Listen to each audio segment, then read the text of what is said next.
I'm Brennen. Welcome to Bands and Beers with Brennen. Today my guest is Will. Super happy to get to chat with him about a band that we both really enjoy. The band is Opeth. They've evolved over their career from a progressive death metal sound to a completely clean, old school prog rock sound with no growls. And my beer today is Shine, an IPA from Alora Brewing Company. Hey Will, how's it going? Good. You should have saved that for the Pink Floyd discography. Oh yeah, Shine. Yeah, Yeah, man, I'm that's a doing band I good. haven't been thinking about, but maybe we'll have to do a Pink Floyd video at some point. That'd be That's cool. a good idea, but you should try to theme your beers. And yes, once again, I don't have a beer because it's 2:24. No, I'm kidding. But yeah, you should try to theme your beers to the band if you can possibly do that, or even the genre. Yeah, it's a You bit. know? That'd be cool. I'll try to think about like pairings. I mean, this Yeah. goes with this band. Well, some bands literally have like And beer. Yeah, I've had the yeah, Megadeth beer. as part of their merch. In fact, I think Dream Theater, it's too late now, Yeah. let's rank their like live albums or something, but actually that would be kind of cool. But they have a Barstool Warrior Oh yeah. beer that they came out with, Cool. and Flesh God Apocalypse has a wine. It's not beer, but so anyway, yeah. Cool. So we want to jump right in and start talking about our favorite Opeth stuff. I guess we're doing ranking them from worst to best. So we're actually going to start with our least favorite. Do you have a least favorite Opeth album? Yeah, and like for the record, this is easily my second favorite band after Dream Theater, arguably first in ways. But the two of their albums I'm the least familiar with are gonna unfortunately kind of get like wrecked here because of that. But I think I'm actually gonna go with Morning Rise. Okay. And again, it's very primitive in its like production and writing as well. It's still good. It's very, like you said, progressive death metal. It's very black metal actually. Yeah, their first two kind of have hints of black metal for sure. I found. Yeah, the production is kind of raw. Yeah. It's a little, see, the thing about it is because they're a band that evolved so much over time, this is a genre that I was actually never really into anyway. It's not that I wasn't into black metal, but this kind of this type of like this, whatever, what I'm trying to say. It's something I was never into anyway, like the really primitive sound, like production and all that. So it's something I'm not going to appreciate. Other fans might think this is the best album ever made, right? Yeah. And, but yeah, anyway, Cool. it's still a great album. Any standout tracks? Yeah, I'm going to go with To Bid You Farewell, which is probably like the most cliche answer, but I always really like that song. It totally has like some Metallica vibes on it. It's pretty cool.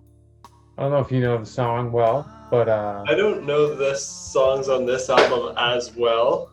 Yeah, But I know that that's not the one that I picked, so we can hear a different favorite for me. fair enough. That album, but I'll save it until I mention that one. And to be fair to this album, To Bid You Farewell is the only song on this album I've listened to more than 3 times. So again, I am like, yeah, it's low on my ranking, but again, I'm just not as, yeah. Yeah, that makes sense. Yeah, less familiar. Because we tend to listen to the ones that we love. We'll listen to them over and over again. And if we hear one that's like, it's not as good, we maybe won't listen to it as much. And I also got this album way later in my discovery of the band. Right. Like this was probably like the third last CD I bought from Okay. them. That was still like 6 years ago. Yeah. Yeah. Cool. Anyway, Yeah. Well, my least favorite, I'm actually gonna go with their first album, Orchid.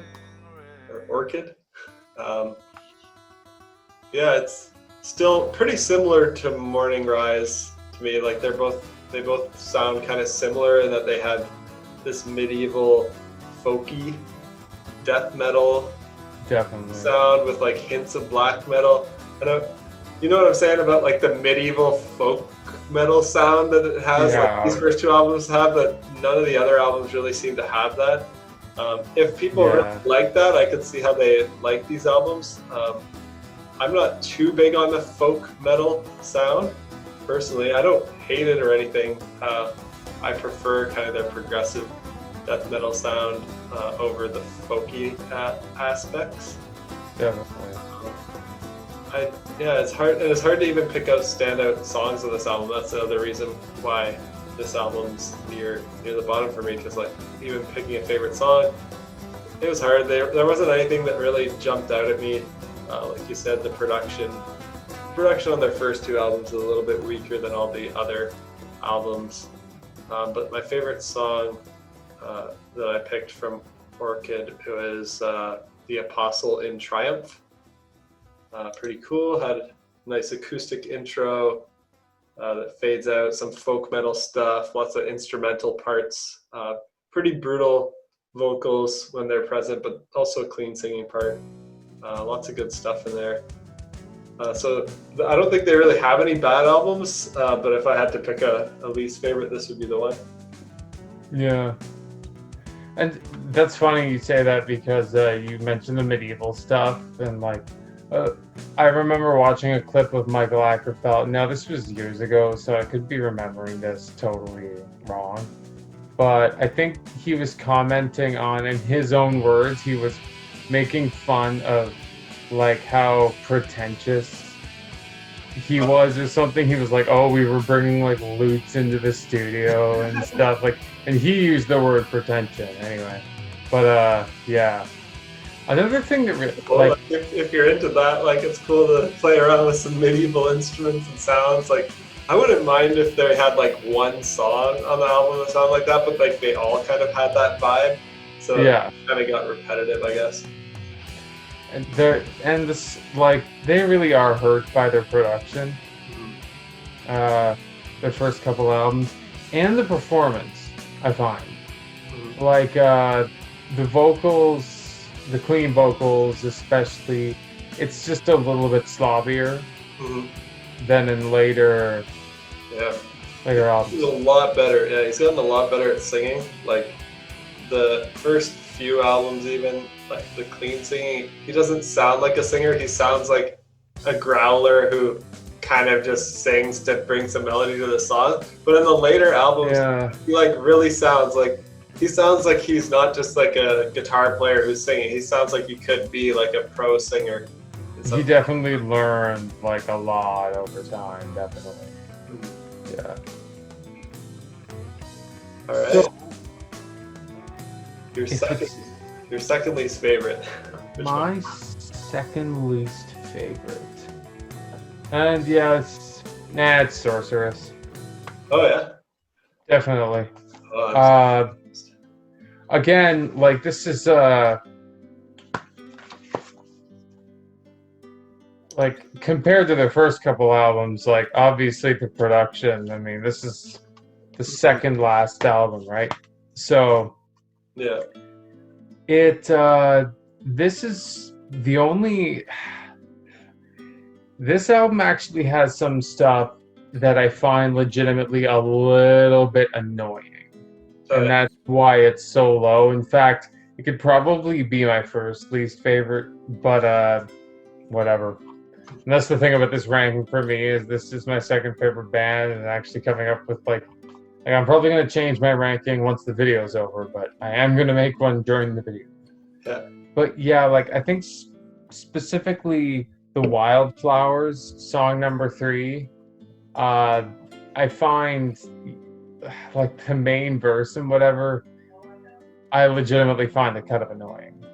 I still listen to it and I don't hate it really, but and another one, I think it's the Seventh Sojourn, and it's the one that kind of has this Eastern sound, Mm. and it's I think yeah, it's entirely instrumental too, and that's another one that I legit find a little bit annoying. It totally drags, and Just yeah, like it's repetitive, or wondering what's annoying about it, or like a tone of it, or the well for instance. Yeah, I guess the Seventh Sojourn, the issue is it just seems to go on way too long. It probably would have been saved by just being shorter, but it's also just really not all that interesting. yeah. The Wildflowers has a really cool outro, but the intro verse is it's just kind of an obnoxious melody.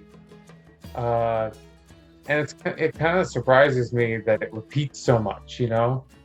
Yeah. Uh, They do kind of repeat parts a lot more than most prog metal bands do. I found. They yeah, maybe more so. I don't know if it's more so in their later work or more so in their earlier work. I just noticed like with them, some riffs repeat way more than yeah. a typical prog metal band would. Like Deliverance is a good example of that, which is from their earlier work. Yeah, yeah. It's not well, it's like midway. Kind of Actually, no, it's like overhead. yeah, mid Opeth. Yeah. But and yeah, this is definitely an example from later work. Mhm. But definitely my favorite song from this album. I suppose the song I actually go back to listen to once in a while is Sorceress.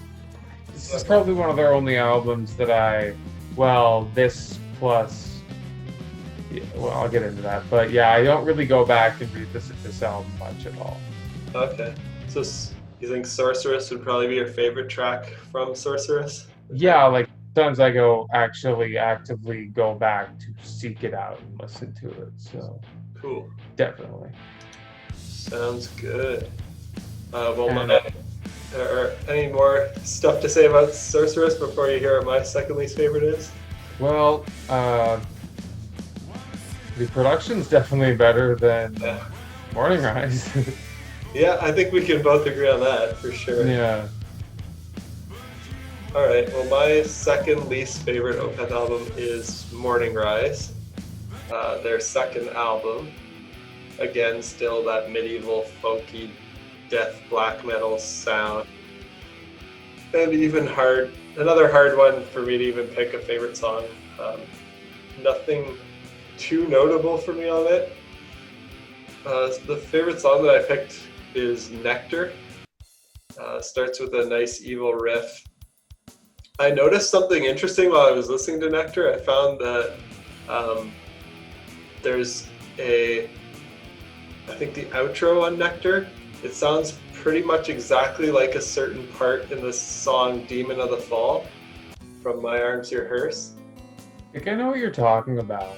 And it also sounds similar to the intro of the Grand Conjuration from Ghost Reveries. I don't know if they did this on purpose.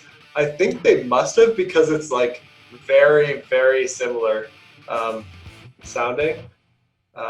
Maybe I'll make a little sub video about that, just that has all the clips after each other. Or maybe I'll even put them all right one next to each other in this video so you can hear it.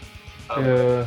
But they do really sound super similar, and I thought it might be on purpose. Maybe it's by accident. They just kind of like those two chords going to each other. So I think it's just like a kind of like a power chord going to a diminished chord, like lowering the fifth from a perfect fifth to diminished. Mm-hmm. But it's done in like such a similar way. I think even in the same key, exactly, and like rhythmically similar as well.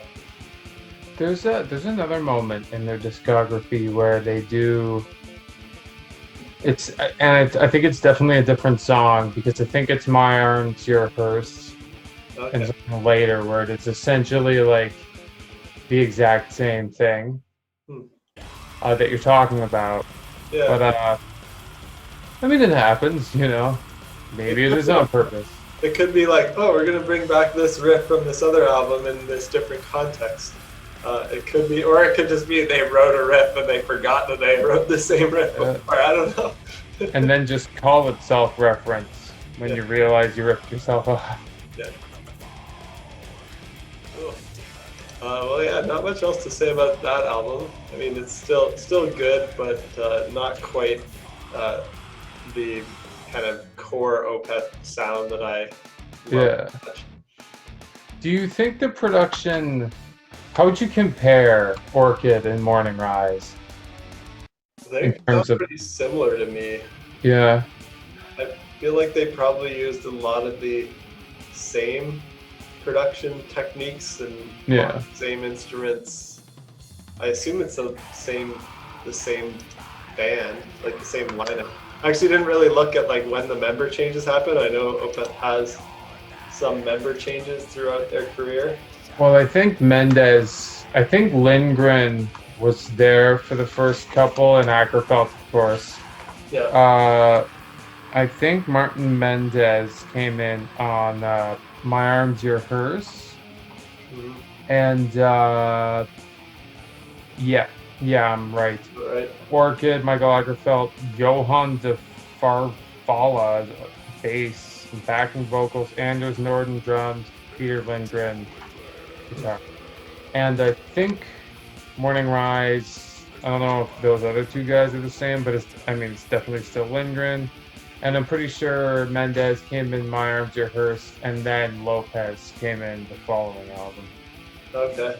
Cool. Yeah, I didn't Yeah, really know. same band. I don't know the history of their member lineups, but I do find that those two albums sound similar in terms of how they write with the medieval folk, death metal, black metal sound, the really long songs, switching between like brutal and acoustic, and then they sound similar in terms of production, like not as strong production. They sound more kind of like DIY, like do To be it fair, yourself kind of recordings.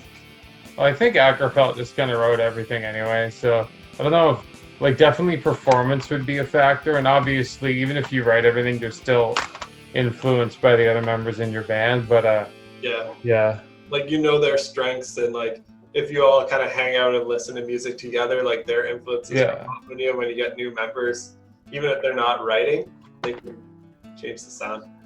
exactly. So what's your third least favorite Opeth? Let's just see. Well, yeah. Third. Yeah, I'll go with Orchid again. Uh, Same thing, just kind of rough. Good, it is very similar to Morning Rise. Yeah. The production is slight bit. I wouldn't say one of the albums is tighter or not. They just seem. This album has maybe a darker sound is the right way to put it. Yeah. Very unsophisticated language. Again, I don't have a whole lot to say about it because we just kind of went through that, but it's still really good stuff. This is another of their albums with Morning Rise and My Arms, Your Hearse that I just haven't listened through as extensively. Mm-hmm. Yeah. So, yeah. Cool. Yeah. Did you pick a favorite song from Orchid? Definitely. I'd go for the Twilight is My Robe. I really like the what would you call it? Like there's this melodic middle section. It is kind of a bit of that medieval kind of thing you're talking about, but it's really good. And the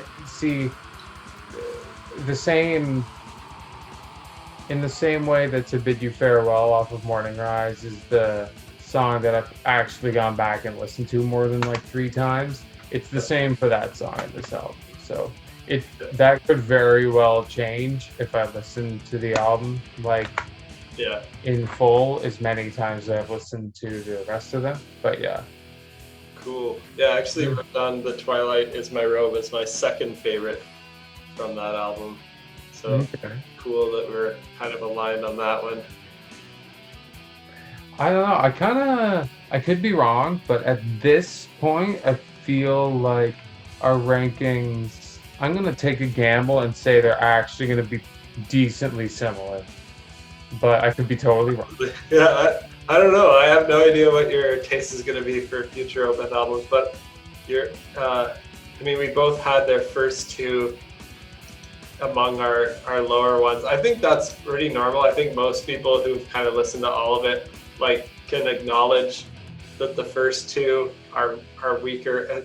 Definitely production wise, I feel like that's almost objectively true.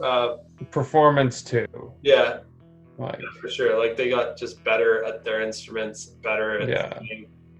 And more money to spend on time in the studio to redo shit. Yeah, exactly. Yeah. So my third least favorite, I'm actually gonna go with Pale Communion from 2014. That's, I think, their 11th album. To me, it's the one that sounds the most like old school prog. Sounds the most like it's from the 70s. Has some like, you know, organ style keyboards and stuff like that. No more death metal at all. No growls, which, you know, a lot of their albums don't have growls, but this first one on my list that's like that. My favorite song from it, the one that I wrote down when I was re-listening to all these albums for this video, was Moon Above, Sun Below. I do actually really like the organ sound, and I think the clean vocals are also really good by this point in their career. And they always do soft guitar parts really well. The guitar solos are also getting better at this point in their career from their first two albums, I think. I don't even know if there are guitar solos on the first two albums. Nothing that I remember. And there's a cool kind of proggy a cappella vocal part in the middle of this song. Nice piano outro. So it's performed really well. I just think it doesn't have the kind of memorable, epic Opeth songs that, if I'm listening to Opeth, the stuff that I really want to go back to, it's just not on this album. Yeah. Yeah, I know what you mean. It's definitely, I guess, out of their new Peth era, it's definitely like, it's definitely above Sorceress for me. But yeah, anyway, I won't say anymore. So I can't give away my rank. Yeah. All right. Well, how about your? I guess we're on your fourth least favorite, right? Yeah. Now this is where it's gonna get more tough. Yeah.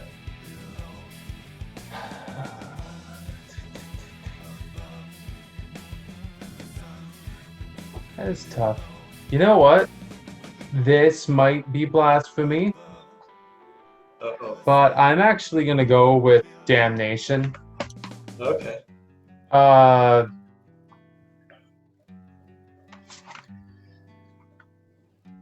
My issue with this album is, like, to anybody who's not aware, it is their slowest album. It's essentially, there are certainly no death growls. Yeah.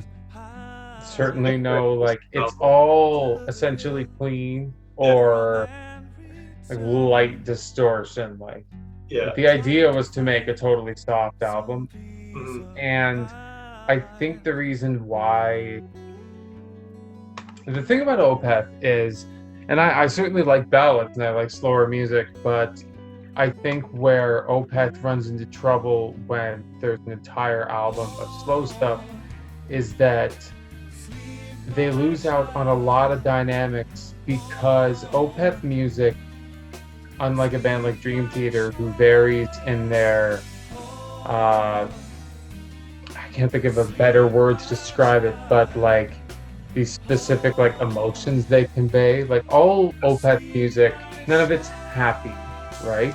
Yeah, None of it's I happy. can't think of any happy. Maybe there's like a happy riff here and there. There's some riffs in major, but not very many.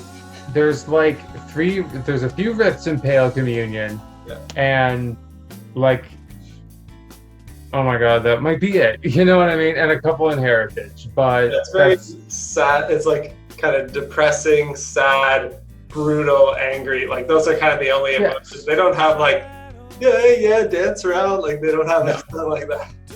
Yeah. So when you have an album like Ghost Reveries, which has all like it's still all like evil or something, but some sort of dark emotion, but it varies in other ways, like how heavy it is or how complex the part is. The problem with Deliverance is that it's all slow and dark. So it's just What do you mean, Damnation? yeah, sorry. Yeah. It's obviously I think it's yeah. Anyway, so yeah, I guess it's just a little bit boring. I don't like using that word, but Yeah, I know some people really love it. I can hear what you're saying for sure. yeah. If I had to pick a favorite song, I'm stealing your line, I guess, here. Yeah. It's actually tough to pick. It's a bit more tough here.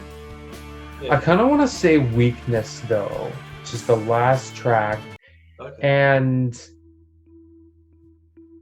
the funny thing is, I'm talking about how slow and boring the album is. Yeah. But, I don't actually find slow stuff boring, but when it's in a sea of slow stuff, it's just there's no dynamic, same, right? Yeah. The ironic part here is that Weakness is the slowest and the most empty song on the whole album, and for that reason, it actually stands out. Like, if I remember correctly, it's just vocals, organ, and a bit like there's a guitar solo, a little bit of lead work in it and stuff like that, but it is so like empty. Yeah. And it really conveys the sense of emptiness. I'm totally my musical my vocabulary sucks today. It really does. Like I can't. No, it's hard to describe this stuff. Yeah, but if you're someone who's listening, you just kind of know. You're like, yeah, I know what you mean. Yeah. But for people who haven't, it's hard to explain to them what it sounds like. Yeah, I'd really check out this track, and I think it stands out from the rest of them because it's actually slower and more empty than the rest of them were. Yeah. Cool. So yeah, that's pretty much all I have to say about that. Sounds good. My fourth least favorite would be Sorceress. So I think we're kind of we're pretty well aligned here. I think we both have Sorceress and their first two albums in our bottom four. Yeah. And yeah, Sorceress, it kind of continues the sound of Pale Communion a bit. I think it's a bit heavier than Pale Communion though, so that's pretty much one of the reasons I put it above Pale Communion. I like Opeth to have a little bit of heaviness in them. There's still they've been playing around with organ sounds a lot in Pale Communion and Sorceress, and I think it just sounds really, really great. The organ stuff. And my favorite track is the same one you picked, Sorceress, so I might have to pick my second favorite so that we can do a good playlist. You can pick a second favorite too, because I think we're gonna do a playlist, 2 songs per album. that's what I'm typically releasing with these videos too. So if people want to listen to all the music, there's a Spotify playlist that I'll put in the description. So Sorceress is my favorite. Love that really low, slow chugging guitar riff that just comes in. It's pounding, just like dun, dun, dun, dun, dun, dun, dun, dun. You know what I'm saying? You know what I'm talking about. Yeah, it's just groovy. I think my second favorite, I recall you mentioning not liking this one, but I actually like the Wildflowers. Yeah, I like the intro riff, guitar and organ again. I think the vocals are catchy. I believe there's a guitar solo in here in the Wildflowers that's pretty good as well. So those were the two that I had in mind.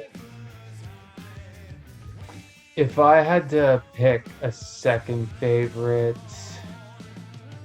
I'm gonna go with Era, just because when I did an Opeth marathon, like I listened through their entire discography a few weeks back. Yeah. And I remember listening, there was something special that stood out in every album to me. And it was probably during that song that I kind of felt that during at least that listen through the album. So I'm gonna go with that one for sure. That's my second favorite. Cool. Sounds good. Yeah. So I think we're at fifth least favorite for you. Fifth least favorite. Look, checking out my. Oh, this shouldn't be here. Just check out my stack here. I have all their albums, but they're in Kata Brennen, or however it's pronounced. And yeah, again, it's getting a little bit harder. Yeah, and from here on, it's probably like all really good stuff now. Yeah. Pick. You know what? And again, this might change right after. I kind of want to go with Deliverance here, and this is tough. Oh wow! Again, surprised about that. Yeah, we might depart with that one, but Deliverance is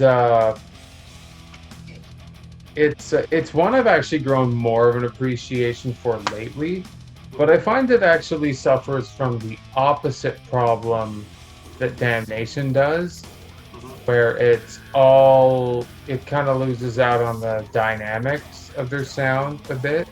Because that's the thing about Opeth, like they would have super clean stuff and then like super heavy stuff. And while there's not no clean stuff or whatever on Deliverance, there's certainly less than the like more balanced albums that came before, like obviously like Deliverance and Damnation were released while they were supposed to be a double album. Yeah. That's probably why it's heaviest, like because they knew they would have this like heavy half and then this soft half so it's exactly. It's intentional, but I can hear what you mean for sure. Yeah. The albums preceding the supposed to be double album of Deliverance and Damnation, they're on one end with Blackwater Park, and on the other end is Ghost Reveries, and I feel like they are way better in terms of like their dynamics, and Deliverance and Damnation definitely suffer from being too boxed into those extremes. And again, I love all their albums.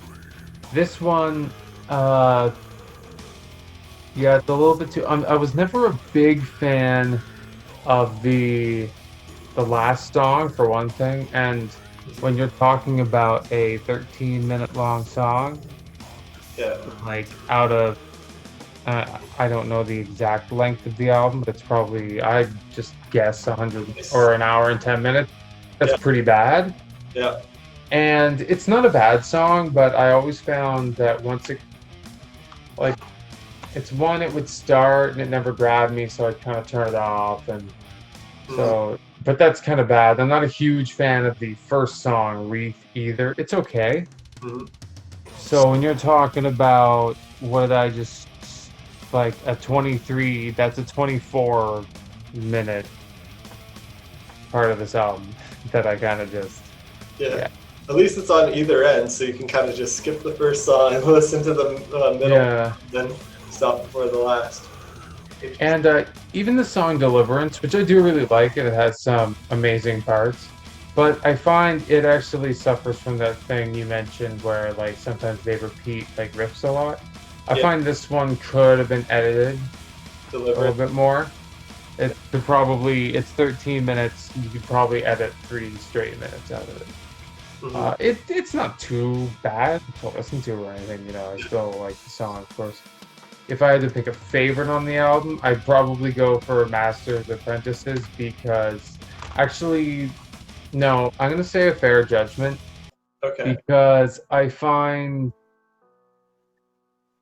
think it's just it's probably the most unique sounding song on the album. I think it has some like I really like the piano in the beginning, Hmm. and it just has this really cool rhythm like during the verse that kind of stands out from some of their other stuff, and that I mean it's hard to assign a verse chorus thing to Opeth Yes. except with maybe their last like 3 albums. They generally don't have things like that, but we'll just call it a verse, like the clean verse. This has a really interesting feel, and then when it gets a bit heavier and goes into the like maybe you'll put it on part of the video. No, I'll try to find it in that song. So, Yes, I'll give you the time later so you'll know exactly what part I'm talking about. all right, sounds good. Anyway, but so yeah, I just find the album's just a little bit too dark. Honestly, it's probably the same thing I have with what's lost my train of thought, and it's literally the album Train of Thought, and that's hilarious. In Dream Theater's discography, it's just a little bit too dark. Yeah, So I lost my train of thought, and I was trying to find train of thought. So cool. All right. anyway, what? My fifth least favorite is My Arms, Your Hurts from 1998. But this to me is from here on is kind of where I consider like all of these ones up, including this and later are really great. Um, and I think this is kind of the beginning of what I consider Opeth's main progressive metal sound, their progressive death metal sound that they had pretty much from this album until Heritage came out in 2011 and completely changed the sound of the band to for the prog rock sound. Yeah, they kind of got rid of the. I don't know if they got rid of the medieval folk metal or they just really reduced it. I think starting from this album, I don't hear it as much, so I don't find it like irritatingly overdone like in the first two albums. It, I know what you mean. They definitely, it's either gone or it's very much reduced. Yeah. Yeah, there might be still a couple riffs. I don't want to say that they just like removed that sound entirely, but it was every song on the first two albums sounded like that, and really I don't hear it too much after the first two albums. And then my favorite song on this is Demon of the Fall. I think the growls on this album are way better than the first two albums as well. Yeah. I guess the vocals, black metal, yeah, the black metal kind of influence seems to be almost gone by this point. Maybe it sounds more death metal growl than like the first two albums, kind of high like, and then this one's got lower, kind of, Yeah. which I just think sounds better. I think Michael Ackerfeld is better at doing that kind of growl. So yeah, like it, but it's my fifth least favorite. Yeah, I think you're well. What am I looking at here? Uh, yeah, that album definitely. You're right. Like, it's way more similar to. You listen to Orchid and Morning Rise, you can't, and then you go listen to Watershed. It's the Yeah. last death metal, last album of any death Doesn't metal. even sound like the same band if you jump from the one of Yeah, the. like like from My Arms Your Hearse to Watershed, you can actually hear it's the same band.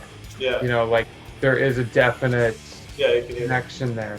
In fact, even Porcelain Heart Mhm. off of Watershed literally sounds like it could be off of My Arms Your Hearse, albeit with way better production and Yeah. performance, given that that was like, what, 15 years later? But yeah, that's the other thing about My Arms Rehearse is that the production sounds also way better than the first two albums. I don't know what's different about it. It just starts to sound way better. Well, they had a new bass player.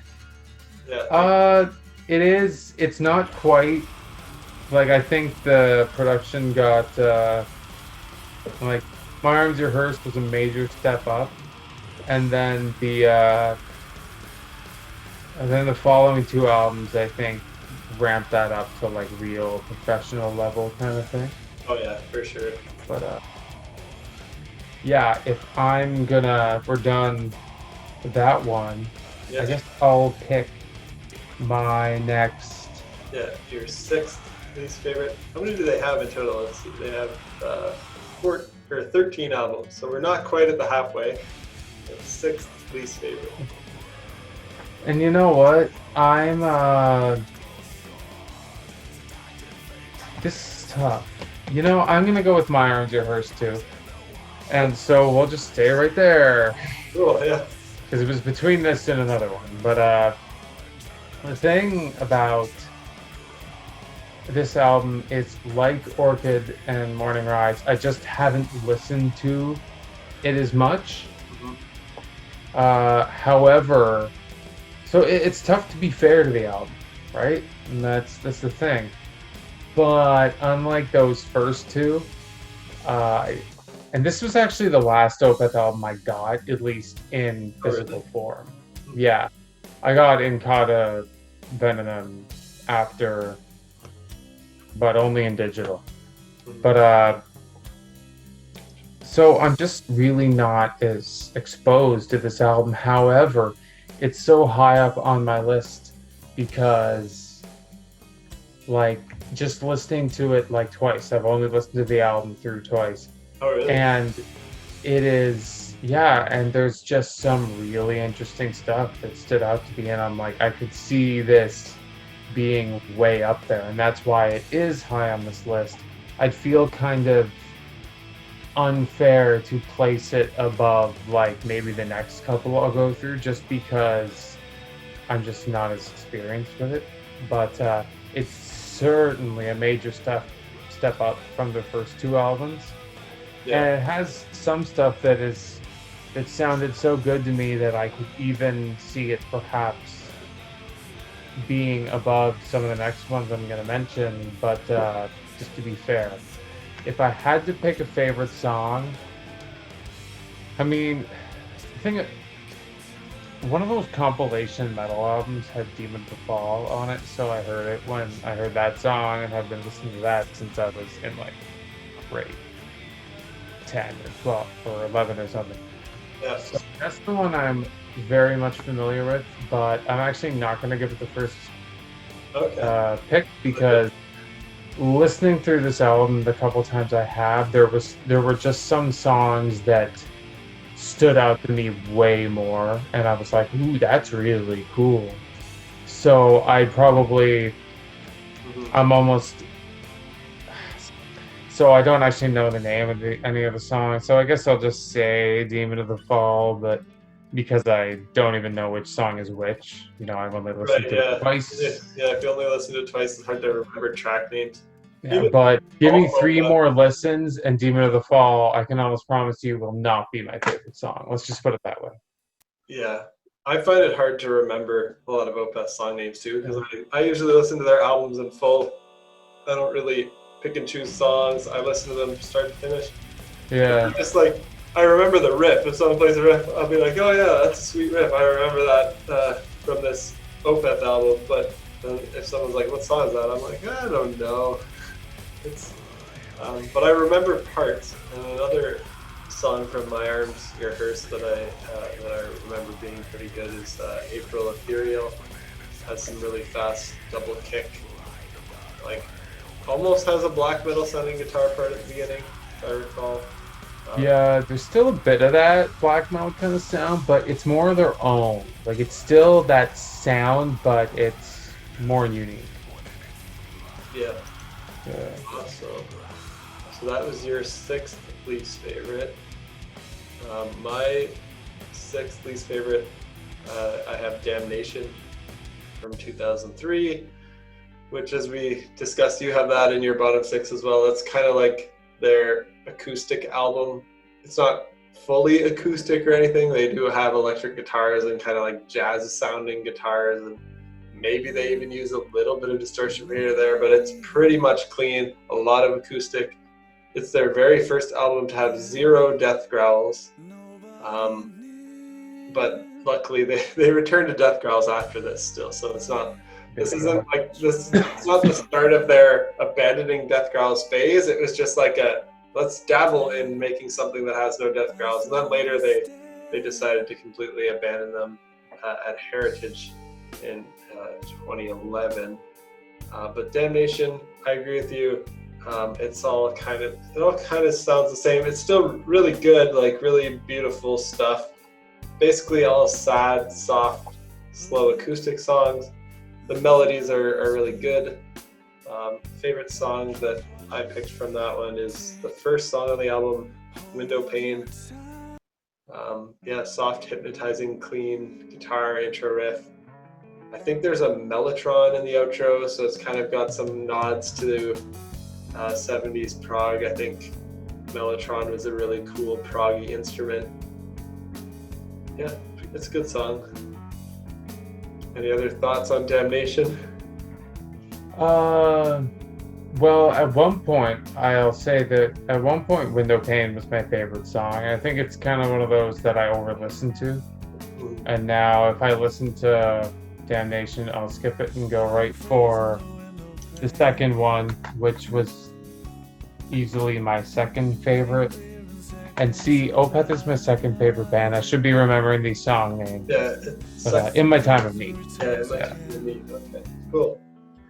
But yeah, that's probably all I have to say about that. All right, we've made it to the midway point, the 7th album out of their 13. So I think we should start calling them like a 6th favorite or something. Yeah, after this, we'll call this our 7th favorite, and then we can go 6th favorite, 5th, 4th, 3rd, 2nd, 1st favorite. Yeah, let's do that. So we're at our 7th Opeth album. What's that for you? This is an easy one. This is Pale Communion for sure. Again. Cool. Yeah. Mine so far. I think you're like everything in your bottom 7. We're all in my bottom 6. So it's pretty good. It's out of their non-death metal albums. It's definitely better than Sorceress, like by quite a bit. Okay. But it's still. I preferred Sorceress. Oh yeah. Yeah. I found Sorceress a bit heavier, but I'd love to hear your thoughts on Pale Communion. Sorceress is certainly heavier, but I mean, I like Heritage. Heritage is less heavy than their last. Anyway, whatever. I'll get to that when I get to it. Yeah. Some of the stuff on here, and it's funny that you brought up the medieval stuff on the first couple albums, because that's actually something that comes back a slight bit with it does, yeah. Pale Communion. Oh, yeah. And more so with Sorceress. Yeah, they kind of have this like it's like this kind of like minstrel folky, like literally this is the picture on the back. Yeah, it's a different Literally kind. just it. Yeah, it's a different kind of folk because I think the first two, it's like folk metal riffs. Like you can hear, like there's Yes. this whole genre of metal that I don't really listen to.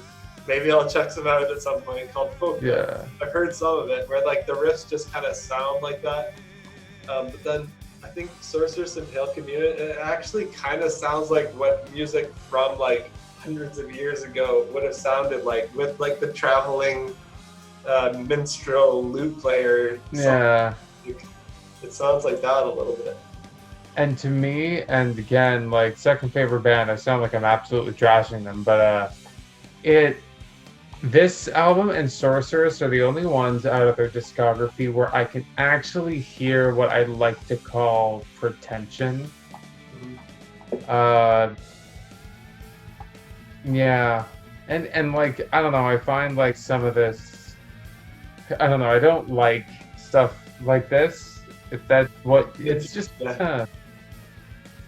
I don't know, it's kind of a bit too cheesy because Opeth really doesn't have much cheese in their catalog because most of it is simply too dark to be cheesy, right? Yeah, but I do think I agree with you. I think Pale Communion and Sorceress are the two cheesiest albums, and I don't think they don't really ever tend to sound cheesy, except maybe that on those two.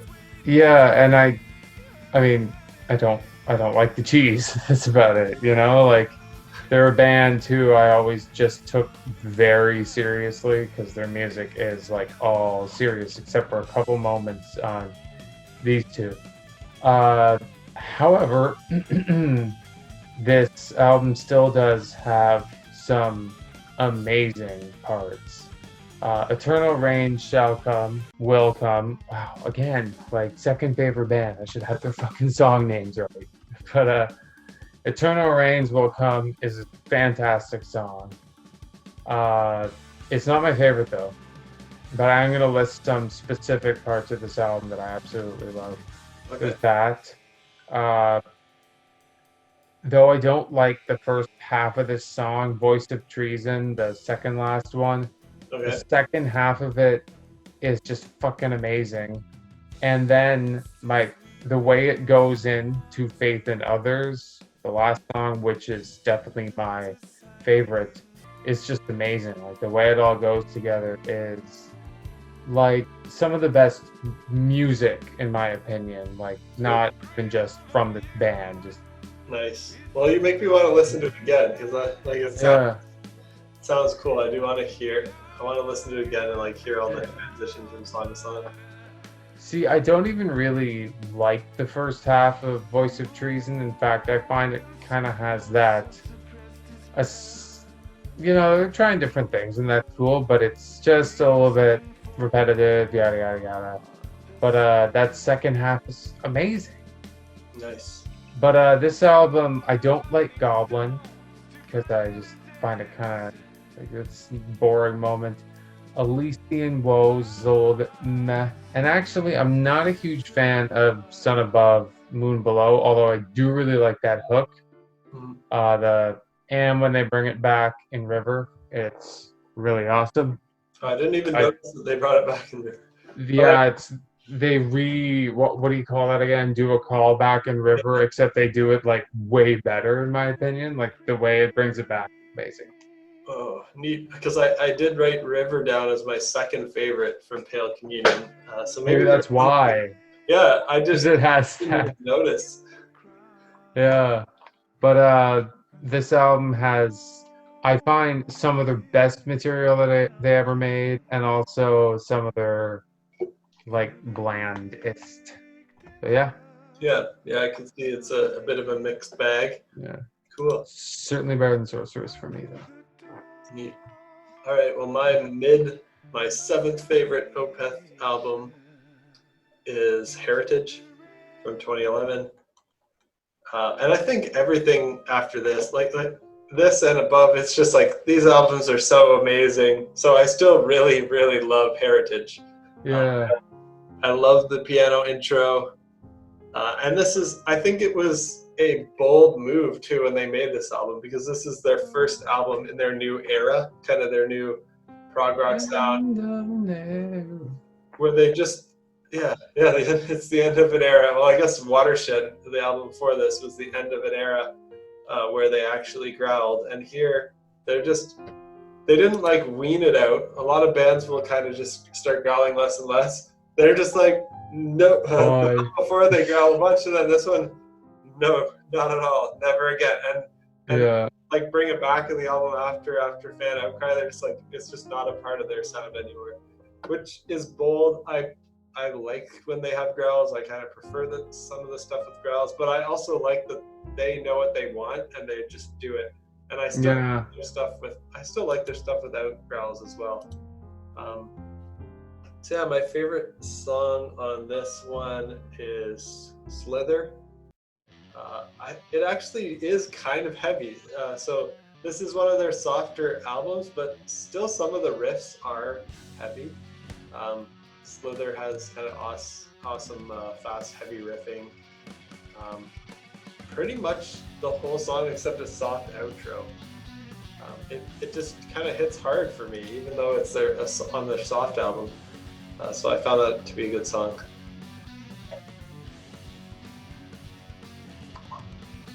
All right, is it my next one? Yeah, your sixth favorite. Now it's getting hard. Actually, no, it's not. It's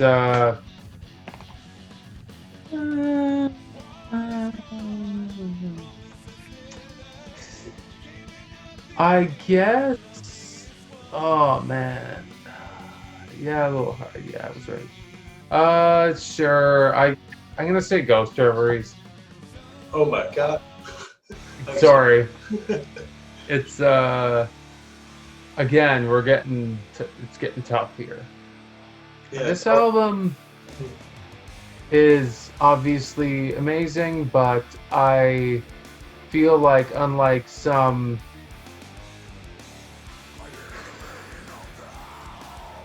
I guess it just doesn't like I find some of it the second two songs I'm actually not a huge fan of. They're definitely decent, but I find there's just nothing as special about them as some of their other albums and other songs on this album. And the Grand Conjuration I find repetitive. So there's just a decent amount of stuff on this album that I am not a huge fan of that kind of spoils it, right? Compared to other ones. However, Ghost of Perdition is, I mean, it might be my favorite Opeth song now because I've heard it a trillion times and just kind of a little worn out in my brain, but damn is it ever, like, this used to be, for a time, it was probably my favorite song. Then you have stuff like Reverie, Harlequin Forest. It's just so good. So good. Right. And then there's Hours of Wealth, which it just again, really lacking in the musical vocabulary, but that song really has something special to it. And the album just has a bit too much stuff that I'm just kind of okay with or meh about. And when you're talking about like 3 of those songs being like 10 minutes, it kind of hurts it a bit. Yeah. And the album doesn't have as special a place with me as some of the other ones that might be a bit fluffy too, that come later in the list. And I'll explain that when I get to it. But yeah, I'm comfortable with that being where it is. Until 10 minutes after the video's made. Yeah, I was surprised about that one. I gotta pick a favorite song, don't I? Oh yeah, you do, for sure.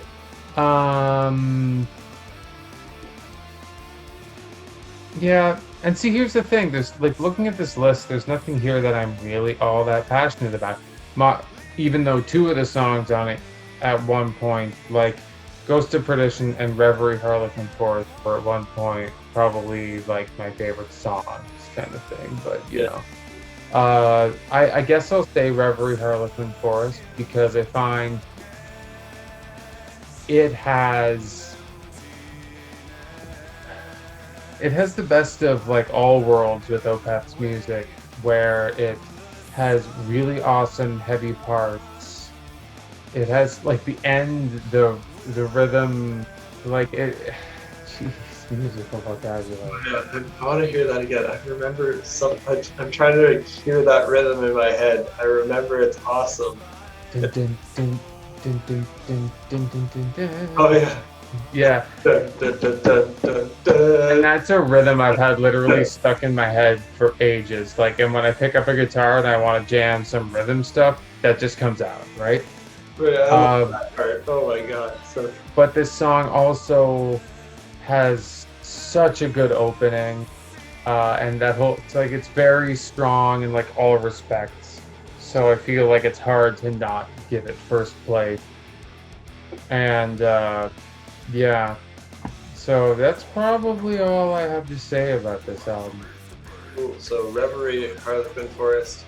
Your time. Definitely first Try to place. make sure that rhythmic outro is happening underneath here. And now I'm remembering it like dun dun dun Uh, dun dun dun dun dun dun dun dun. and you know what?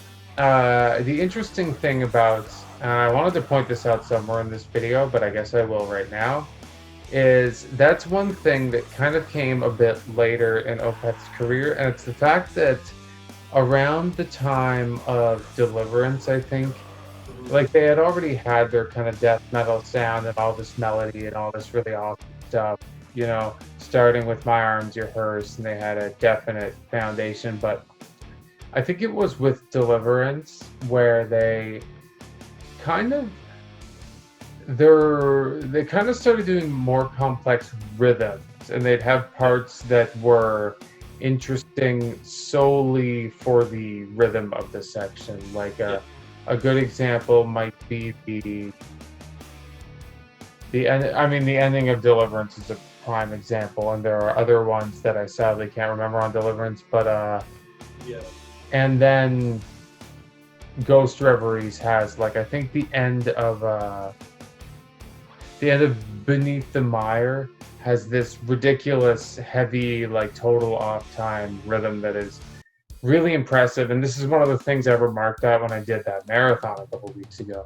And yes, again, the end of uh, Reverie are looking for. Yeah. Yeah, super good observation. I totally agree.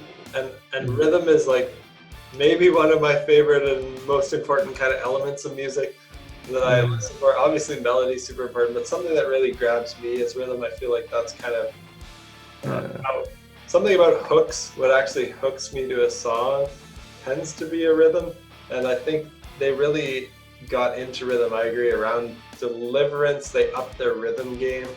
Yeah. Like their time signature stuff, their odd time riffs, and they're just like rhythms that just grab you, that you want to groove to and you want to listen to again and you want to understand what's going on. Whereas their first few albums, I don't actually know. I assume they probably do odd time riffs, but I can't remember any.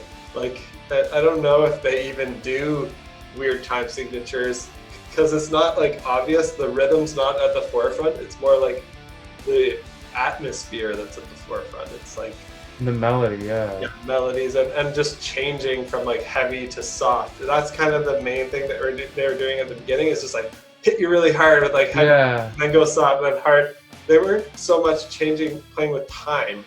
They were just playing with like with volume and aggression and peaks and valleys. And see, that wasn't even the connection I was making, but so the fact that you point that out is really interesting. That is really like I wasn't even thinking about the time signature aspect of that, but you might be right. Their first like 4 albums mightn't actually have much in the way of time signature changes. Like it might be all 4/4, maybe some 6/8. I don't know. Definitely 6/8 and 3/4. Yeah, like no question of that. But some of that, but I don't think there's as much like 7/8, 10/8, 9/8. 5/4. Like I don't hear as much, and if there is, it's not just like spastically changing from one to another and like doing weird triplet rhythms and like really having the rhythm hook you. It's more consistent throughout a part. Yeah. My mind's a little bit blown right now. I'm gonna do another Opeth marathon, I think. Yeah, yeah. This video will be inspiring me to dive deeper. All right, Yeah. my sixth favorite is their newest one, Incoda Venom. They have the Swedish and the English version. I've listened to both, but mostly listened to the English version just because I can understand the lyrics better. But I like both versions. The music's great. You don't really need the lyrics with Opeth. The melodies and the music kind of speaks for itself. And yeah, this album's great. I'm a fan of most tracks on the album. The only thing that I really didn't like was the opening track. I actually really don't like it. I think they should have just Really? moved it. I found it is really repetitive. It went on a bit too long. I think it could, if it was a like 30-second or 1 minute track instead of a 3.5 minute track, I'd probably like it because it would like set the mood. But it's 3.5 minutes long, and it's just synth chords, the same ones over and over again. I just couldn't understand why they would start the album off that way. Like, I was super pumped to listen to the album, and then I hear that and I'm like, okay, when is this album actually gonna start? I felt. Well, I think your opinion of that song is like my Ghost Reveries. How I think you were not insulted, but major departure, I think. Oh, so you actually like the intro track on Encoda Venom? Now, this is the album that I have in digital, so I'm not as familiar with the track listing. Yeah. Is the first song just the intro where it's just some sounds and synth, and then it goes in? Like, are you talking about just the instrumental, like, intro, or like the... I think it's instrumental. It's 3.5 minutes long. Oh, I thought you were talking about like that plus these. Okay, never mind. Yeah. No, just never mind. See, I was kind of considering the intro song and the one after it. I guess I kind of had it in my head that it was just one song. So that's why I was like, blasphemer. Oh no, I like the second song is great. It's okay. First song is Garden of Earthly Delights, and right. I believe there's no lyrics. There might be some. I think there's spoken word. There's yes. And it's Swedish, even on the English version. Yes. I believe there's like a Swedish phrase spoken at some point in this song, and then maybe I don't know what it is, but there's no singing. I wouldn't say there's lyrics or singing in that one. It's just like synth. It's like background humming or awing or choir stuff. But yeah. Yeah, I count it as instrumental. Maybe it's not pure instrumental for instrumental purists, but it's. Yeah, I like Dignity. Yeah. I don't like how it started with 3.5 minutes on the album of nothing. I'm okay with a build-up, but like that was just too much. A bit too long for you. 30 seconds, 1 minute. Give me that. That'd be fine. Yeah. 3.5 minute build-up is too much. The rest of the album is really great, so I still really like the album, but I would probably just skip that song maybe. My favorite song on the album is Universal Truth. Had some nice strings behind the intro. It's a beautiful melodic song. I watched the music video too. It's a really good music video. Reminds me of some of the Steven Wilson music videos. I think it's written and directed by the same person that writes a lot of the Steven Wilson videos. I think she makes pretty good music videos, Jess Cope. Really great music video maker. So if you like music videos that are like sad and really artistic, she's a good person to go with. Yeah, that's what I'm doing here. I'm getting the track listing because I don't have a physical copy of this one. I'm getting that up in front of me. for when it comes up. Yeah. Is it coming up soon for you? Yeah, that's pretty much all I have to say about it. There's other good songs like the Garroter, with kind of like awesome piano part with like sweet kind of jazzy drums behind it. It sounds like evil satanic smooth jazz almost. Yeah. It's pretty cool. Is Universal Truth the one that opens up with the heavier kind of rhythm? Dun, dun, dun, dun, dun, dun, dun, dun, dun, I don't think so. Here, let me listen to it right now. I think it's got strings. Here, it's this one. Oh, okay, yeah. Can you hear this? Yeah, definitely. I know what it is, yeah. Yeah, it's got then. Yeah, here we go. Sweat on the ground, so the faces made of snow. Yeah, that one. Yeah. Yeah, that's cool. Well, I guess we're on to Your fifth favorite.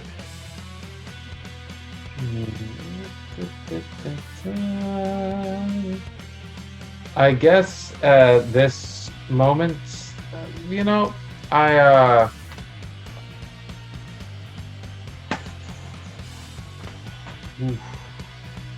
tough here. Yeah, I'll just say Still Life, whatever. Okay, cool. At one point, this was probably my favorite Opeth album, funnily enough. Yeah. So Right. the fact that it's coming up as fifth latest in this particular ranking is interesting. Mm-hmm. This album is definitely, and to be honest, like how I was talking about My Arms Are Hers earlier, I could possibly end up liking that one more than this if I gave it enough listens. But this one, it's like with My Arms Are Hers, like this album has far better. It's their fourth. The production, or at least performance, is a definite step up. And it has really, really good songs, honestly. I know it's a concept album, but I don't really follow the lyrics there much, so Opeth has really good lyrics, though, and that's one thing to point out, versus, like, there's essentially no cheese. Like, they are all well-written lyrics, right? True. Peter has some cheese. Yeah. But Michael Agrafelt. Sevenfold maybe had a little bit of cheese too. Yeah. But yeah, I agree. The lyrics are good. I think this. Yeah. I don't follow the story as much either. I think it's supposed to be kind of in like the witch burning times, and there's maybe I'm mixing this up. From what I understand, it's about a guy who's banished from his town and comes back for a girl, but like everybody is like crazy religious or something, and yeah, something like that. Yes. But I think he was banished from his town or something. Yeah. Comes back for his love. Oh, but yeah, and then she gets murdered. And then he goes on a rampage. So I'm reading the Wikipedia. Nothing to do with witches, like I would have thought. It sounds like it has to do with witches, but it doesn't. Yeah. But this album has. I don't know what time period the story is supposed to be set in, but just when I listen to it, it feels like it's a story that's set a long time ago. It does. I don't know if it is, but yeah, I agree. This album has some out of the first four albums, and this is kind of a connection I'm just making right now, but with the exception of maybe Demon of the Fall, it's probably, for me, the first album where it has really good standout songs. Like, I'm not saying they didn't have those in their earlier albums, but it has ones that, well, just more so, right? Just more, like, unique songs in and of themselves, I suppose. Like, The More is a great example. and Face of Melinda, which I have a hard time not giving first place to, and I am giving it first place to in this album. It Sweet. just has a really unique sound all the way through, and it I guess it's more, funnily enough, Face of Melinda doesn't actually journey as much as some of their other stuff does, which can serve to make a song a little bit less memorable, even if, like, I'm not saying I don't like songs that journey places, but it can just make it kind of blend in. Yeah, if it just sounds like You know. a string of riffs and it doesn't have like its own character, then you Yeah. hear it less, right? Not that either of those is objectively like better than the other one, but simply if a song has character in and of itself, you remember it more as a song, for better or for worse. And this album, The Moor and Face of Melinda, I think are really good at that, especially Face of Melinda. That's one hell of a song. Cool. And an interesting thing this is one thing I've always said about Opeth that's interesting. It's that their acoustic parts actually tend to be harder than their distorted electric parts. To play guitar. Yeah. Yeah, Like you pick up jamming through Deliverance, like, is a breeze. But you want to pick up and play some of their acoustic shit, like, for example, the acoustic in Ghost of Perdition or in Face of Melinda, like, you're working. Yeah, I haven't learned too much Opeth on guitar. I'm trying to remember even if I've learned. I learned the one song from Watershed, actually the opening song Coil, which is mostly acoustic, and that's pretty fun. Yeah. Play. It's not easy. It's not impossibly hard, but it's a nice, like, acoustic sounding song. That's kind of the most recent Opeth song that I've tried to play on guitar. I think I've probably tried to play some of their heavier riffs too, but I don't really play Opeth riffs too much. Yeah. I've learned a few over the years. And yeah, it's definitely something I've noticed. Acoustic parts are, like, far harder. And I haven't learned much of their post-death metal material, not because I don't like it, but because, well, I guess I just haven't been learning as much guitar since then. Yeah. But it sounds harder. Like, it sounds like there's a lot more to it. First of all, their band is simply a, like, more technically able band. Sorry, Peter Lindgren. But oh my god. Well, yeah, but Frederick Ackerson is one hell of a guitar player. Yeah, the guitar solos are with him are really crazy good. Yeah. But yeah, that's the end of that. Yeah, Still Life. Well, that's actually my fifth favorite as well. So we're aligned on that one. It's a great concept album. I don't know if it's their first concept album. I assume it is. I'm not sure if My Arms Are Hers is as well. I think it is. It is. I could be wrong, but I think My Arms Are Hers actually. I remember somebody describing the concept to me at one point, and I don't remember what it was, but I think it's actually more in depth, even. Like, there's more to the concept. I could be wrong, but yeah, I think it certainly is. And my favorite song from Still Life is The Moor. The opening song has a soft intro that fades in. It's very eerie. Something that they do well is having like eerie, creepy sounding music that sounds like it would belong in a horror movie. They have this ability to have these like evil, satanic sounding riffs, even when they're not heavy. Like, even some of their soft acoustic stuff is just like, that's so evil. So I like that. And then when the electric guitars and drums come into that song, it's just like, it's almost startling. It just like hits and it goes. So it's pretty awesome. Awesome song. Yeah, that's it for me on Still Life. How about your favorite? Well,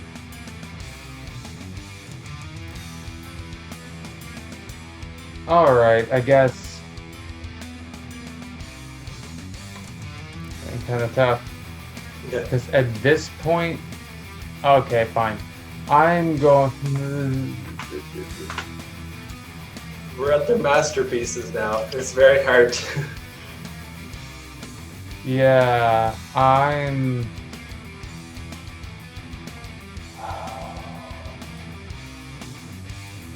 torn. I don't know. Screw it. I'll say Encarta Venom. Yeah.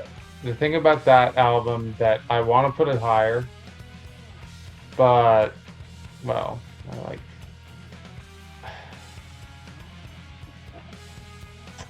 Yeah, I'll just go with it. It is. See, when I first heard the album, I got major Sorceress vibes, which turned me off, I must say. Yeah. But there's a couple things. Listening through it more than once, I realized that unlike Sorceress or Pale Communion, they essentially eliminated the cheese, Yeah. or very near. I think there's a couple moments in the entire album that could be considered a slight bit cheesy, but again, it's like 10 seconds. Mhm. And I think actually the intro to the one song you mentioned I find a little bit cheesy. I think Universal Truth. Yeah. It's just a little, it actually sounds like a song from Sorceress, and I forget which one. But it's actually quite similar. And that's one thing I noticed when I listened to this album the first way through. However, there are a couple things that changed how I perceived this album. And one of them is when I learned, and this kind of isn't fair because you're supposed to approach a piece of media in a vacuum and not consider the world around it, I guess, to be a total purist. And people have different opinions on that, but whatever. Yeah. Anyway, when I learned of what was going on in Michael Ackerfeld's life when he was like writing this and everything, because he had was going through a divorce and all this shit. Oh, So I didn't even know that. yeah. Interesting. So he was, and probably still is in, well, a bad place. And when I learned that, I guess it really changed how I saw this album. And that's honestly probably why it's so high on the list, because listening to it, I can really feel that in there. And Have you seen the Universal Truth music video? If not, no, but I've had it described to me because it's like kind of about that, isn't it? yeah, I think now that you mentioned that, the divorce, like the music video to me, like I feel it even more now. And I think you really have to watch it because Yeah. I don't even usually really like recommend music videos to people. I'm more just like listening to music, but like it actually adds to it. It brings feeling to that song. Which song? Universal Truth Oh, okay. music video. I will. It's like some of the Steven Wilson music videos. From specifically from Hand Cannot Erase and The Raven That Refused to Sing. If you watch Steven Wilson music videos from those albums, like they accompany the song well. They actually make it more emotional. Like they can bring it to your eye, like watching them. Music videos can be amazing. Like an actual one that wasn't just made because they, like when you have a music video made for an actual artistic purpose rather than just to as promotional material, like it can be amazing. Yeah. I prefer the artistic ones. Like I don't really care to watch a music video that's just like the band playing. I mean, some of them are good if like it just feels good, but there's a lot of videos that are just band playing. I'm like, oh, why bother watching this? But the thing I love about this album is it just really has this passion behind it. And there's essentially, unlike another couple of their new Peth albums, like their post-Watershed album, there's no cheese or extremely limited. And there really shouldn't be based on what it's being written about. Yeah, for sure. But it's just incredibly passionate, and yeah, and there's just like some really cool stuff in it. Yeah. It's not as adventurous and like musically, I don't think it's quite as interesting as Heritage, which I might consider to be, at least in terms of composition, the most comparable Opeth album. Hmm. It's probably most comparable to me to Pale Communion and Heritage in terms of like composition, Hmm. not in terms of like the emotion, like the whole vibe I get from it. But yeah. Cool. So yeah, that's probably all I have to say about it. Well, no, I still haven't even picked a favorite song. Yeah, But yeah. like some of the material is just so strong. Oh, Like Dignity, the second song, yeah. uh, the Garreter, like that jazz. Okay, for Oh, yeah. something else I want to point out about Opeth is, oh my God, like Martin Axelrod, damn, whoever loved that man's drumming. Holy shit. Anyway, Is he the drummer and of this album? yes, he's Okay. been the drummer since Watershed. And while I really liked Lopez's drumming, absolutely no question, I like Martin, or they're both Martin, three Martins. I really like Acton Roth, not just his drumming, but his drum sound. Whereas like Lopez had this really high pitched cracking snare, and I was a big fan of that. And I really like Martin Axelrod's drum sound better. Anyway, Yeah, I like his drumming too. yeah, back on point. All Things Will Pass, The Garreter, like so much good stuff on this album. If I had to pick a favorite one, it's really hard, but I'm gonna go with The Garreter, right? No, All Things Will Pass, sure. Okay, All Things Will Pass. Cool. Yeah. Narrator was my second favorite. Cool. That's awesome. We're at what are we at here? My fourth favorite.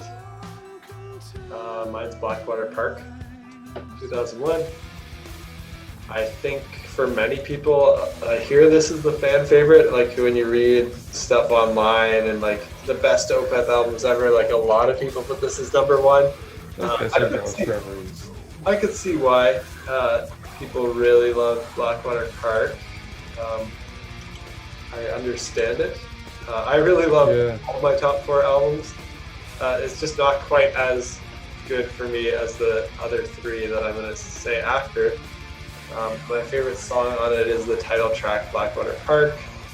I love the technique that they do on the Blackwater Park song, but I think they might do on some other songs too, which is like a really, really cool technique, is they preview this evil riff on the acoustic guitar first. Like they have this riff that they play on acoustic, and then they hit it with the same riff on electric after, and it just sounds really awesome when they do that. And they have that nice short growl. I think it's the first vocal moment in the song. It's just like when the electric guitar hit. I think that's actually after the middle break, like when it has like this clean like atmospheric section. I could be wrong, but I'm pretty sure that growl comes in after that. Okay. But I do remember, that's something that I remember this song. That could maybe be considered cheese. Like I could see how somebody might just think like one scream that just goes like is cheese, because he's not saying a lyric. It's kind of like almost like a chest pounding moment, but it just sounds cool at that point in time when it's transitioned from an acoustic guitar to an electric guitar playing the same riff. Love that moment. Yeah, it's a really great album. Not too much else to say about it. Well, you'll have to say more about it, because that would be my third favorite. Cool. So, you said Blackwater Park. Blackwater Park is my favorite song on it, yeah. This album is, I don't know how I feel about it being over Still Life now, to be honest. This is definitely a step up in their production though and performance, Mhm. and it's not quite getting the like rhythmicness as Deliverance. Wow. Yeah, they're not It's a quite there vocab yet. there. They still have some. I Yeah. think they start doing it a bit more with this album, but really Deliverance is where they pick up Yeah. the rhythmic chops and their time signature changes and their 7/8 and their like odd time stuff. Yeah, but this one, the production is certainly tighter than Still Life, and I think this is the first album. I don't know how many he produced, but this is the first album produced by Steven Wilson. Oh yeah, I should. I think he produced Damnation too, and I don't know much Steven Wilson. The stuff I do know, like I really only know the one Porcupine Tree album really well, Dead Wing, which I love, and I've listened through a couple more really good stuff, but I'm just not as familiar with him. Oh yeah, you should check out his solo albums. Yeah. They are really awesome. I recommend them. I really should. But this album, I find it versus like Still Life, which is probably the most comparable album. Maybe, I mean, yeah, definitely. Or maybe even, I don't find it has as much super distinct, like as many distinct songs. Like it doesn't have, I don't think it has anything like a Face of Melinda. Mhm. But it definitely does have some standout stuff. If I had to pick a favorite song, I'd probably have to go for Dirge for Dirge for November, however you say that first word. Sure. It just like the clean intro is just so good, and the outro is also really awesome, and it's just a really solid. In fact, if I could pick a song like that would be comparable to Face of Melinda in terms of being distinct, it'd probably be that one on this album. I think the worst part of this album, and I'm not saying it's the worst song, but the thing that brings this album down a bit for me is the opening track is good, the Leper Affinity, but I find it is a little bit more in the spectrum of heavy Opeth songs that kind of sound all similar.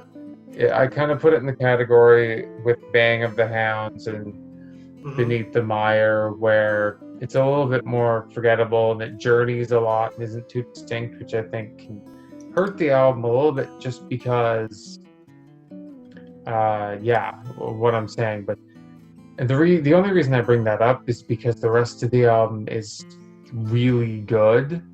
Yeah.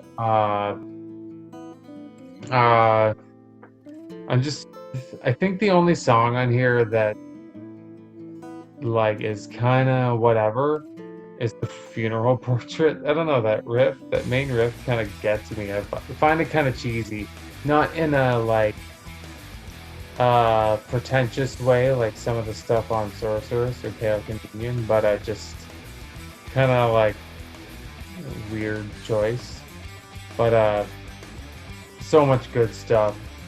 Blackwater Park is definitely a great song. I certainly can't. It'd probably be my second favorite.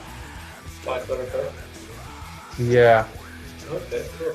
I looked into the producer credits there quickly on Wikipedia, and yeah, Blackwater Park, Deliverance, and Damnation were produced with Steven Wilson. Okay. So just those three.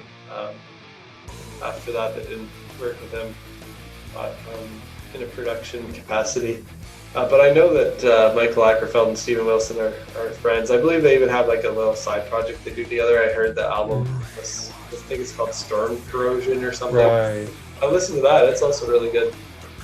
On the Making of Heritage DVD of Michael Ackerfeld called Steven Wilson an Ugly Cunt, I think. Like, yeah. Real nice.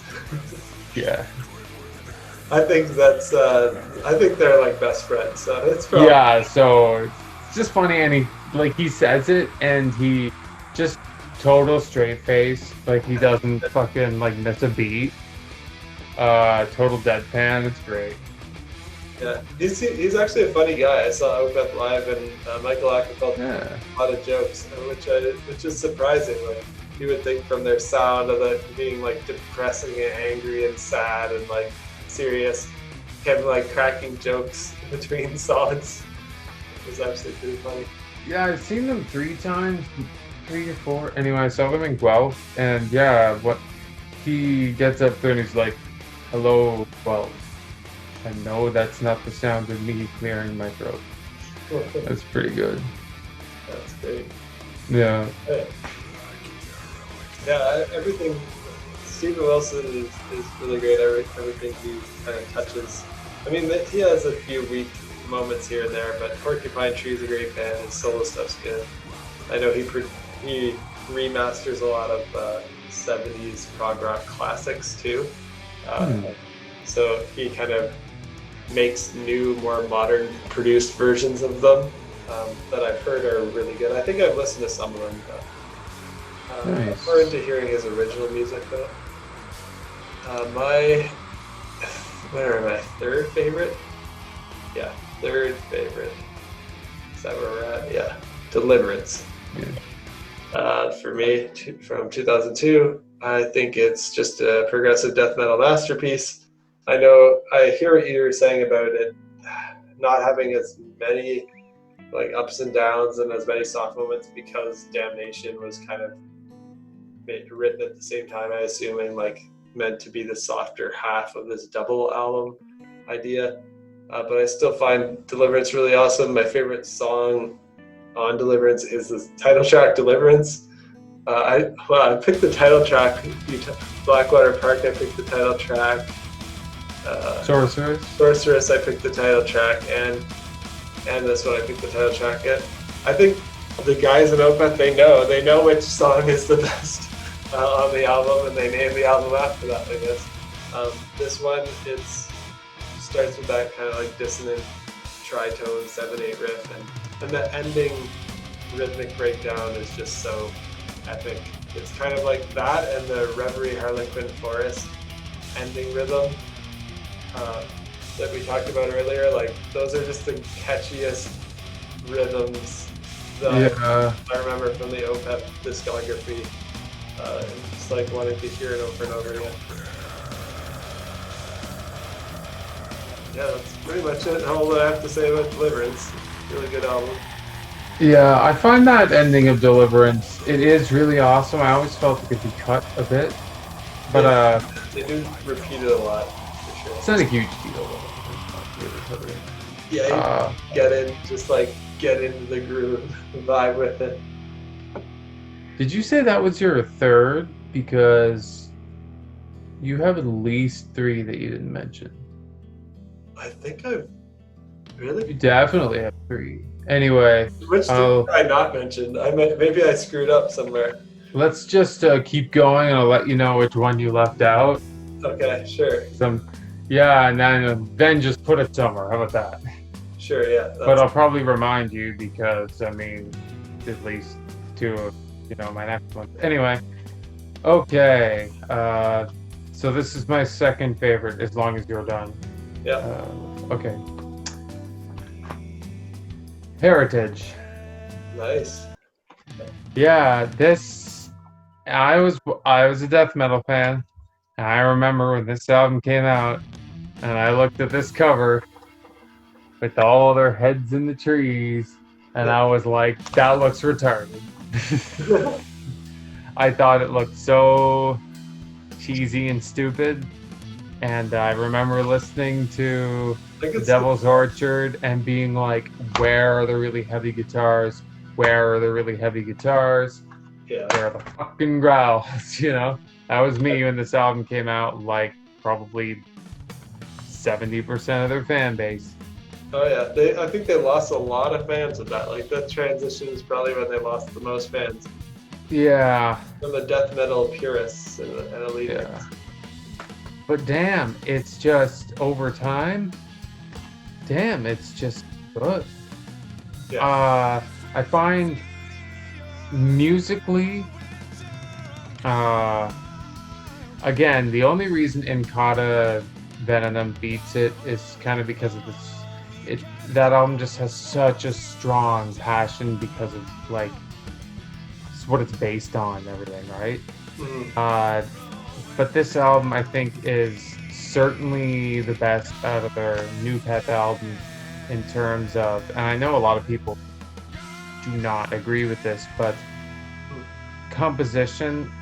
Now, these song structures, I can, like some people criticize the structuring of the songs on this album.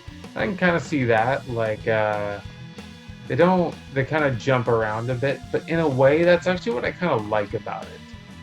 I find like an issue I have with Pale Communion is, and the other two, Sorceress and Dakota Venom. yes, is when they do their like they kind of get a little bit too close to having like regular song structures, and I find it's just I don't dislike regular song structures, but I don't think it's strong suit of Opeth.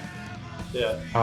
And I find verse, chorus, bridge, chorus kind of band. Like they just yeah, like I don't think that's a strong suit of theirs. So, and that's what I really like about Heritage is they don't, with the exception of like the Devil's Orchard, which doesn't even suffer from that as much as some other songs. There really isn't like a verse chorus kind of thing that I can think of. This album just has such like songs like Nepenthe and Hack's Process are just amazing. And Folklore and Marrow of the Earth, like just oh god, it's just and I'm surprised, honestly, doing this ranking. Like I'm kind of surprised how a lot of it went. But this one has such great stuff. If I had to pick a favorite song, I'd probably have to say Hack's Process. And you want to know what my least favorite song is? sure. Slither.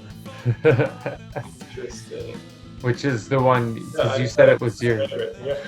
Yeah, but it's actually... And I think I was wrong about you missing an Opeth album. For some reason I thought you had already, or you hadn't done this. So that's what that was all about. Yeah, this one was my middle of the road. Yeah. 7.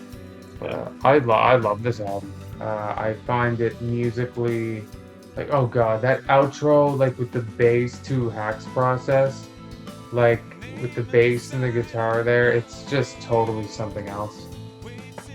Yeah, Sweet. so that's pretty much all I have to say. I hated that album when it came out, and now I'm probably gonna put it on after this conversation.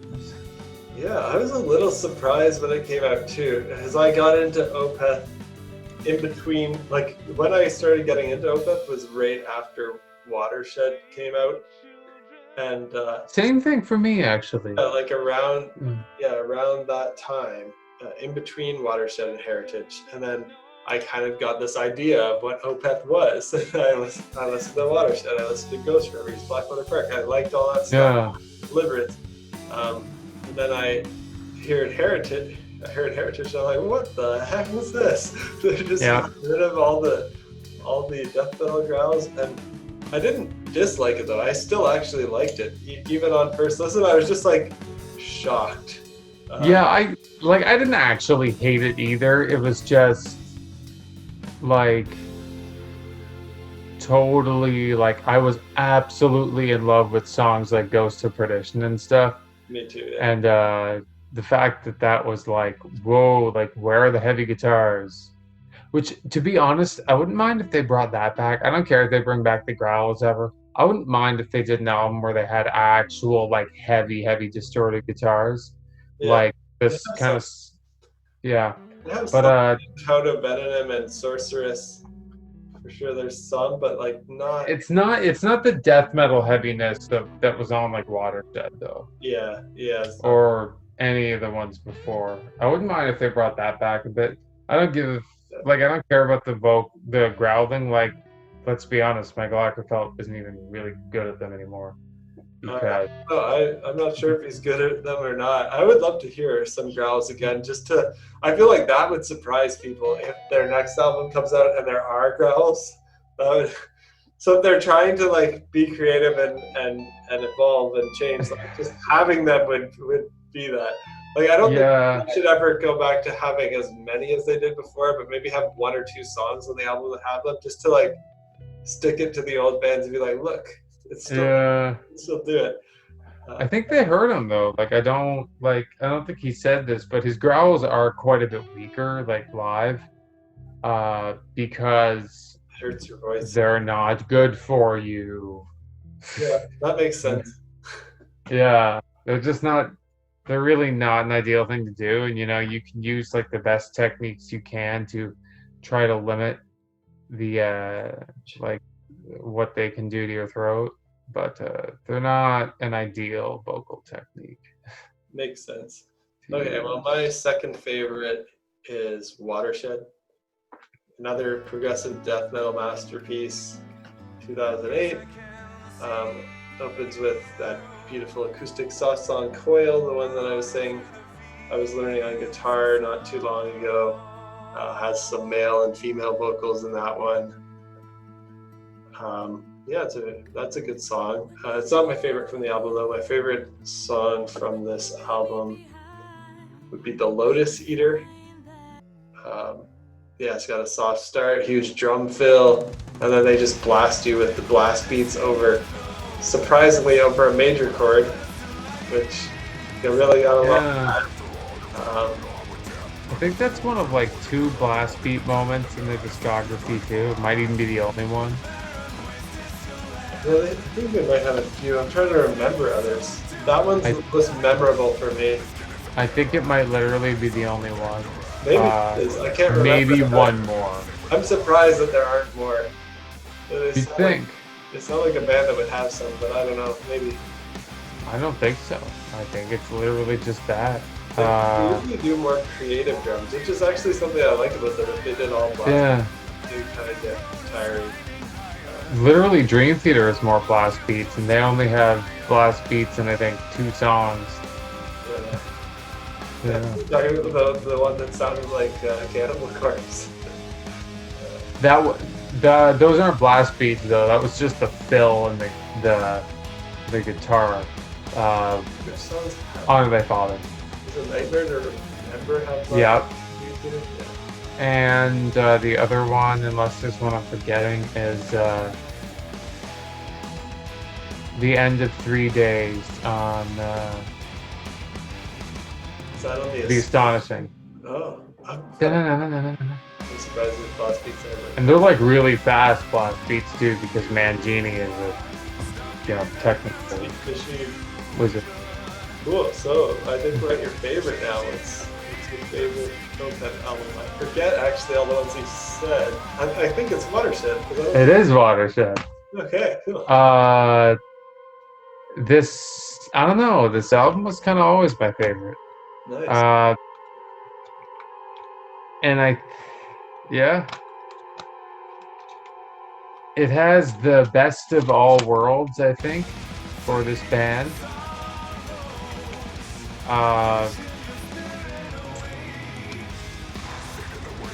Funnily enough, though, I think my least favorite song, which doesn't really mean anything when we're talking about this album, but like my second favorite band and my first favorite album of that band doesn't really mean much, but would be The Lotus Eater.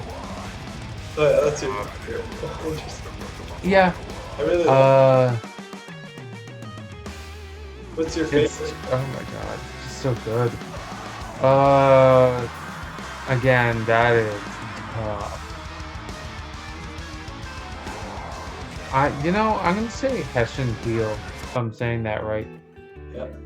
This album, I feel it has, how I was talking about like with Heritage, how it has this disjointed yet like it has a disjointedness that I actually think is really good. I know that sounds odd, that sounds like an odd thing to say, but I think because and this is also the first Opeth album I got into. Like the first full album, I was like, you know, uh, yeah, like there's just something about it where there's no pretension, there's no like, there's nothing that goes on for too long except maybe the end of Burden, where it does the detuning thing where they're going over the acoustic. I kind of think that's kind of weird, but it's kind of neat, but yeah, interesting idea. Yeah, musically it doesn't sound good, but it's more of a. It's the point, yeah. Like he's playing this riff and somebody's just like detuning his guitar. It's more kind of like how it sounds, and I think maybe it has like some. They could probably say it has like a metaphorical meaning behind it. The fact that it's kind of detuning, it's like feeling the weight of this burden and it's like dragging you down. I don't know. I'm just making it up, but fair enough. I think that point. Actually, like, I think they have a reason for doing it. Like, it's maybe also just kind of like, hey, let's screw around and do this and see how. Yeah. But I think there's nothing wrong with that. They can explain it probably with a metaphor, which is cool. Yeah, and I think this album has essentially no filler. Like there's like how I said, like it has nothing that like kind of repeats a lot. Yeah. There's no filler on this album, like versus some earlier ones where, I mean, calling it filler might be insulting, but even Still Life, which was incredibly high on my list, I think songs like White Cluster are a little bit meh, which does have some really cool parts, and Serenity Painted Death kind of has like the same kind of riffs they've done before, you know what I mean? Like, and it's just, and then like I mentioned with Ghost Reveries, like there's a couple songs on there that I find, actually there's quite a bit on Ghost Reveries, I find just kind of, there's nothing like that. I find out of all their albums, this one has the best ratio of good to bad material, which is pretty much, and when I say bad, I just mean mad, right? Yeah. I find it simply mathematically is the best for me because it just has the most, like the best ratio of good to whatever material. Yeah. I agree. I don't really think there's even anything weak. Like, I kind of hear maybe the burden, the tuning of the guitar thing that you're saying, but yeah, I don't think there's anything I would take out of that album or change about it. I think it's pretty well what they wanted and what they got. I think they accomplished something awesome with it. Yeah. Great. Well, I guess we're at my favorite. I think by process of elimination, you might know what it is. If you remember all the ones that I said. I know what it is. Yeah, it's Ghost Reveries from 2005. I think that Watershed and Deliverance for me, I guess are like their masterpiece. They're 3 masterpiece tier albums for me. My favorite song is Ghosts of Perdition, the one that you were saying. Is your favorite song? Which is your favorite song? Almost the title track. Yeah, it's almost the title track. It has Ghost in it. Yeah, it's the opening track, and it hits hard right away. It just has like amazing, brutal parts with death growls, but also has like soft acoustic parts with clean singing, as do most Opeth songs. That's pretty much how you explain Opeth to somebody in one sentence. Like, imagine really heavy, brutal parts with death growls, and then soft acoustic parts with clean singing, back and forth, up and down. Except everything Heritage and onwards. Yeah, that's how I would describe the pre-Heritage. Yeah. But yeah, it's just really good. Good album. I don't even know what else to say about it. Well, you know how you earlier mentioned something about Opeth being really good at creating like a haunting kind of atmosphere? Yeah. Well, and that's something that, and you're absolutely correct about that, because literally the song Ghosts of Perdition, which is pretty good considering they're talking about ghosts, and they really do like visualize that well. Like that, the acoustic section in the song, in the like the mid section, or however deep it is in the song, but really does have that kind of haunting feel that it's really nice when a band can actually, like the music can really illustrate what it is they're talking about, you Yeah, know? I agree. Yeah, that's cool. And I love the Grand Conjuration as well. I love the intro riff. I think that's the one that kind of sounds like that part in Demon of the part in Nectar. Um, and then Reverie, Harlequin Chorus as well. Love that rhythmic outro. So that's kind of my top Uh, 3 songs from Ghost Reveries that I really like. Maybe. See, I don't like the Grand Conjuration. I don't know. I'm surprised. I find it repetitive. Like, I find like a third of that song can be cut off, and I find the 2/3 that would be remaining would be just okay. Yeah. But like it is. It's like da, da, da, da, da, The da, song is incredibly catchy. Like I understand why people like it. The rhythm is really good and it is totally catchy. It's just one that never really grabbed me much. Yeah. Cool. All right, maybe we do, I don't know, like a top 3 or top 5 songs before we end the video. Is that something you think you can pull? Yes. It's gonna be, again, it might change like 5 minutes after the video's done. I'll lay out all my CDs, but you know what? That actually shouldn't be very hard. Yeah, all right. Do you want to go first, or you want me to? I'm happy to go first if you're still thinking about it. Top 3. Do you want to do 5 even?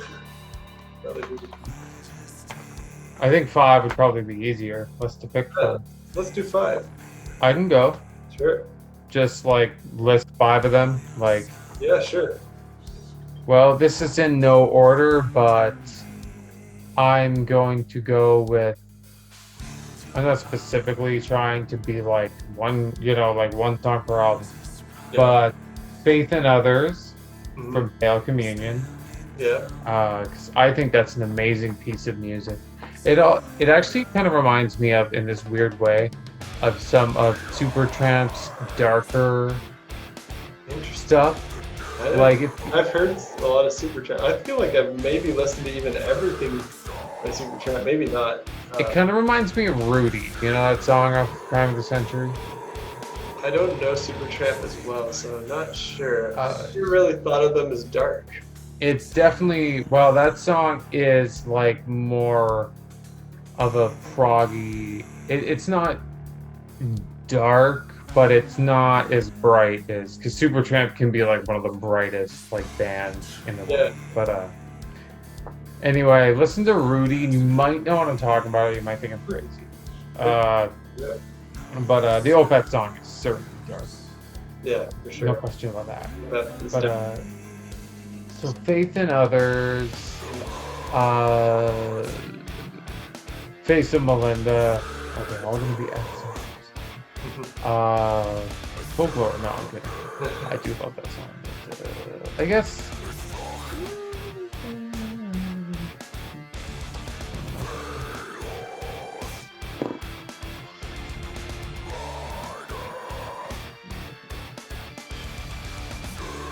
Can you say a few? No, I can cap it off. I guess I'll go with Hessian Peel, so that's 3. Because I do think Watershed is better as an album, than as a collection of individual songs, if that makes any sense. Yeah, that makes good. Not because it'd be my favorite song to listen to for now, but because, like right now, I mean, but because of how highly I regarded it on average over the course of my being an Opeth fan, but I will put Ghost of Perdition in there. Mhm.